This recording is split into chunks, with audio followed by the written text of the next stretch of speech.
അധ്യാത്മരാമായണത്തിലെ വനവാസകാലത്ത് ഭഗവാൻ ശ്രീരാമചന്ദ്രനും ലക്ഷ്മണനും കൂടെ സീതാദേവിയെ അന്വേഷിച്ച് നടക്കുമ്പോൾ ശബരി എന്ന മഹാതപസ്വിനിയെ കാണാൻ ഇടയാകുന്നു.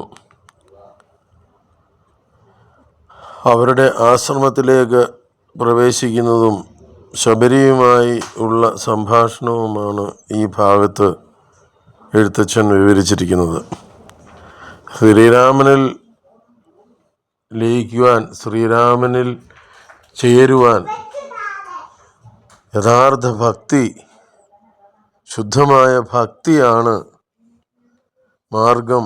ആ ഭക്തി ഉണ്ടാകുവാൻ, ആ സംയോഗം നടക്കുവാൻ അനുവർത്തിക്കേണ്ട 9 കാര്യങ്ങൾ എന്തൊക്കെയാണ് എന്ന് ശ്രീരാമചന്ദ്രൻ ശബരി ആശ്രമത്തിൽ വെച്ച് ശബരി എന്ന സാധു സന്യാസിനിക്ക് ഉപദേശിച്ചു കൊടുക്കുന്നുണ്ട്.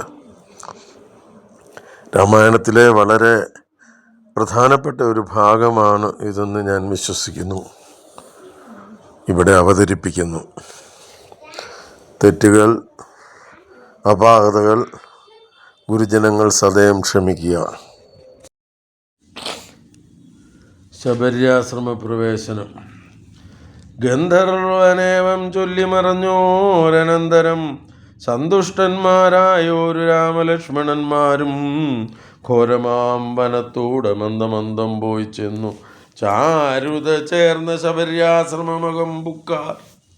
സംഭ്രമത്തോടും പ്രത്യുത്ഥായ താപസി ഭക്ത്യാ സമ്പദിച്ചിതു പാദാംബോരുക യുഗത്തിങ്കൽ സന്തോഷപൂർണാശ്രുനേത്രങ്ങളോടവളും ആനന്ദം ഉൾക്കൊണ്ട് പാദ്യാർഘ്യാസനാദികൾ അലേ പൂജിച്ചു ത്വൽപാദ തീർത്ഥാഭിഷേകവും ചെയ്തു ഭോജനത്തിനു ഫലമൂലങ്ങൾ നൽകിയിടിന ആൾ പൂജയും ഗ്രഹിച്ച് ആനന്ദിച്ചിരുന്നിതു രാജീവനേത്രന്മാരാം രാജനന്ദനന്മാരും.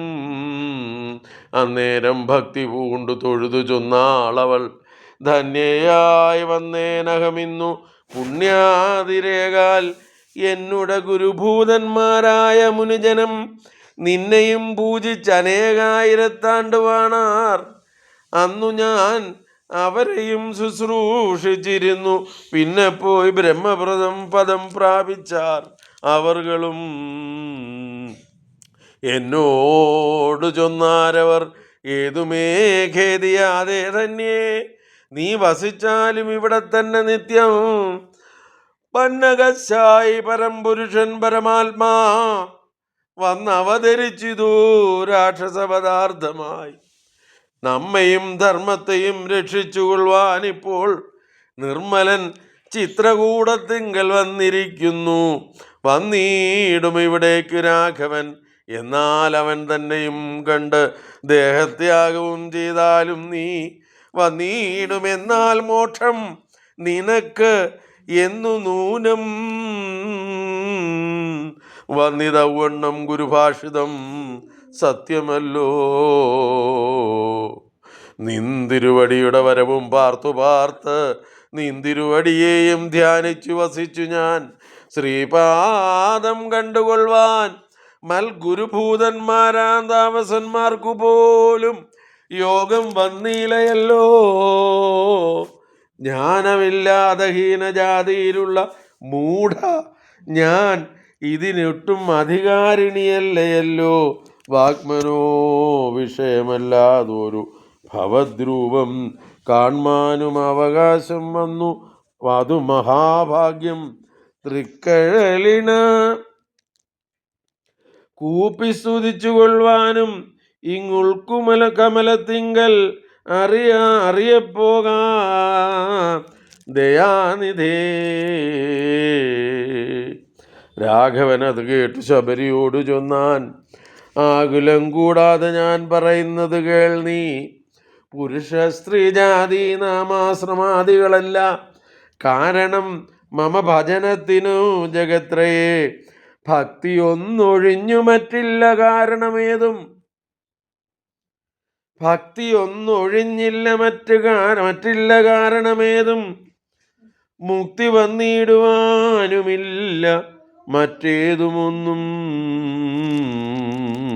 ഭഗവാനെ വിചാരിക്കാൻ ആ ഭക്തി ഒഴിഞ്ഞ് വേറൊന്നും നോക്കണ്ടെന്നാണ് ഇതിനകത്ത് പ്രത്യേകം പറയുന്നത്. മനസ്സിലായി? ഭഗവാൻ തന്നെ നേരിട്ട് പറയാം, ഭക്തിയൊന്നൊഴിഞ്ഞു മറ്റില്ല കാരണമേതും. എന്തിനാ? കാരണം മമ ഭജനത്തിന് ജഗത്രേ മുക്തി വന്നിടുവാനുമില്ല മറ്റേതുമൊന്നും. തീർത്ഥസ്നാനാദിതബോധാന വേദാധ്യേന ക്ഷേത്രോപാവസനയാകാദ്യഖില കർമ്മങ്ങളാൽ പോയി ഒന്നിനാലൊരുത്തനും കണ്ടു കിട്ടുകയില്ല എന്നെ മൽഭക്തി ഒഴിഞ്ഞൊന്നുകൊണ്ടൊരു നാളും. ഭക്തി സാധനം സംക്ഷേപിച്ചു ഞാൻ ചൊല്ലിയിടുവൻ ഉത്തമേ, കേട്ടുകൊള്ളുക മുക്തി വന്നിടുവാനായി. മുഖ്യ സാധനമല്ലോ സജ്ജന സംഗമം, പിന്നെ മൽക്കഥാലാപനം രണ്ടാം സാധനം, മൂന്നാമതും മൽഗുണേരണം, പിന്നെ മദ്വചന വ്യാഖ്യാനത്വം, മൽക്കലാജാതാചാര്യോപാസനം അഞ്ചാമതും, പുണ്യശീലത്വം നിയമനിയമാദികളോടും എന്നെ മുട്ടാതെ പൂജിക്കുന്നുള്ളതാറാമതും, മന്മന്ത്രോപാസകത്വം ഏഴാമത്, എട്ടാമതും മംഗലശീലേ കേട്ടു ധരിച്ചു കൊള്ളേണം നീ. സർവഭൂതങ്ങളിലും മന്മതിയുണ്ടാകയും സർവദാ മൽഭക്തന്മാരിൽ പരമാസ്തിക്യവും സർവബാഹ്യാർത്ഥങ്ങളിൽ വൈരാഗ്യം ഭവിക്കയും സർവലോകാത്മാ ഞാനെന്നെപ്പോഴും ഉറയ്ക്കയും. രാമ, മത്തത്വവിചാരം കേളൊമ്പതാമത് ഭദ്രേ,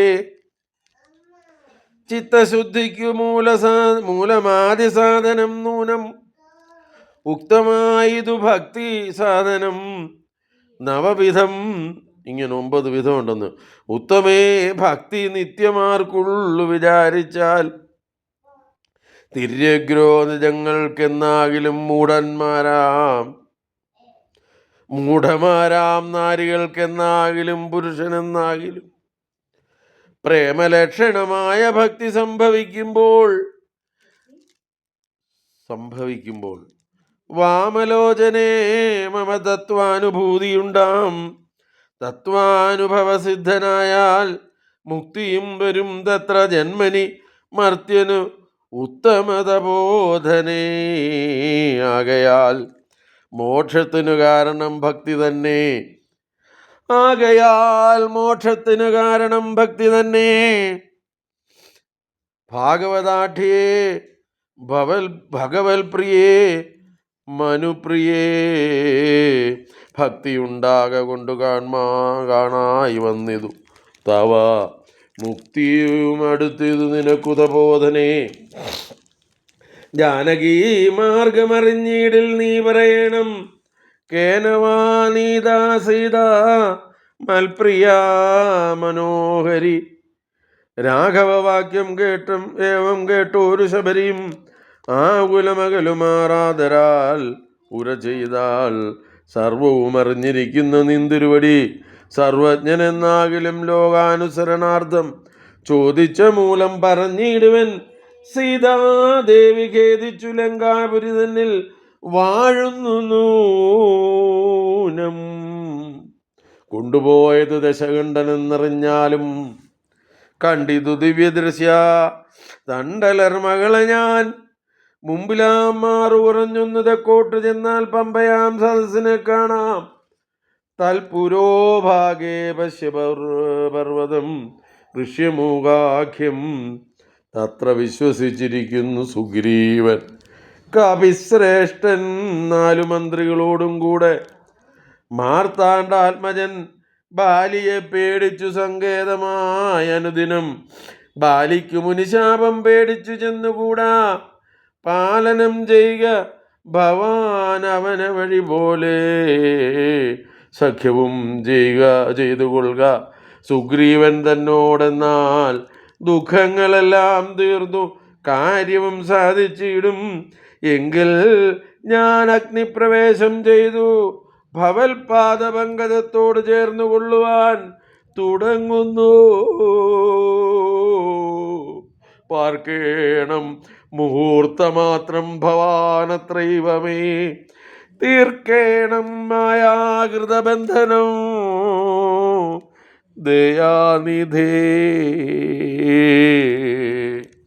ഭക്തി പൂണ്ടിദ്ധമുക്വാ ദേഹത്യാഗവും ചെയ്തു മുക്തിയും സിദ്ധിച്ചിതു ശബരിക്കതു കാലം.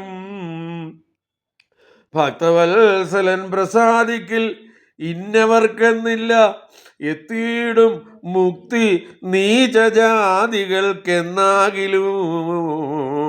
പുഷ്കരനേത്രൻ പ്രസാദിക്കിലോ ജന്തുക്കൾക്കു ദുഷ്കരമായിട്ടൊന്നുമില്ലെന്ന് ധരിക്കേണം.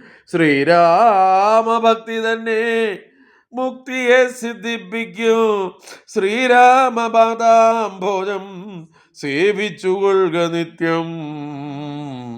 ഓരോരോ മന്ത്രതന്ത്ര ധ്യാനങ്ങൾ കർമാദികളും ദൂരസ്യന്തതിച്ചു തൽ ഗുരുനാഥോ ഉപദേശാൽ ശ്രീരാമചന്ദ്രൻ തന്നെ ധ്യാനിച്ചു കൊള്ളുക നിത്യം. ശ്രീരാമമന്ത്രം ജപിച്ചിടുക സദാകാലം. ശ്രീരാമചന്ദ്ര കഥ കേൾക്കുകയും ചൊല്ലുകയും ശ്രീരാമഭക്തന്മാരെ പൂജിച്ചു കൊള്ളുകയും ശ്രീരാമമയം ജഗൽ സർവമെന്നുറയ്ക്കുമ്പോൾ ശ്രീരാമൻ തന്നേട് ഐക്യവും പ്രാപിച്ചിടാം. രാമ രാമേതി ജപിച്ചിടുക സദാകാലം. രാമരാമേതി ജപിച്ചിടുക സദാകാലം. ഭാമിനി ഭദ്രേ പരമേശ്വരി പത്മേക്ഷണേ. ഇത്തം ഈശ്വരൻ പരമേശ്വരിയോട് രാമഭദ്രവൃത്താന്തം അരുൾ ചെയ്തതു കേട്ട നേരം ഭക്തി കൊണ്ട് ഏറ്റവും പരവശയായി ശ്രീരാമങ്ങൾ ചിത്തവും ഉറപ്പിച്ചു ലയിച്ചു. രുദ്രാണിയും പൈങ്കിളി പൈതൽ താനും പരമാനന്ദം പൂണ്ട് ശങ്കരാ ജയിച്ചരുളന്നിരുന്ന് അരുളിനാൾ. ഇത്തധ്യാത്മരാമായണേ മഹേശ്വര സംവാദേ ആരണ്യകാണ്ഡം സമാപ്തം.